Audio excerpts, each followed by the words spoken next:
Hi, I'm Dr. Prashant Bobhate, Senior Pediatric Cardiologist at Children's Heart Center, Kokilaben Dhirubhai Ambani Hospital, Mumbai. Many children are found to have heart murmur during routine checkups, but not all murmurs are a cause of concern. Some murmurs are completely innocent and disappear with age, whereas others may signal an underlying heart condition that need further evaluation. If a murmur is loud and associated with symptoms such as poor weight gain, breathlessness, recurrent respiratory tract infection, or bluish discoloration on lips or fingertips, it's important to consult a pediatric cardiologist.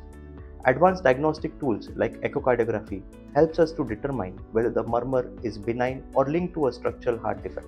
Early detection ensures that your child receives proper care without unnecessary worry or delay. If you have been told that your child has a murmur, and a specialist's opinion can bring a clarity and peace of mind. Thank you.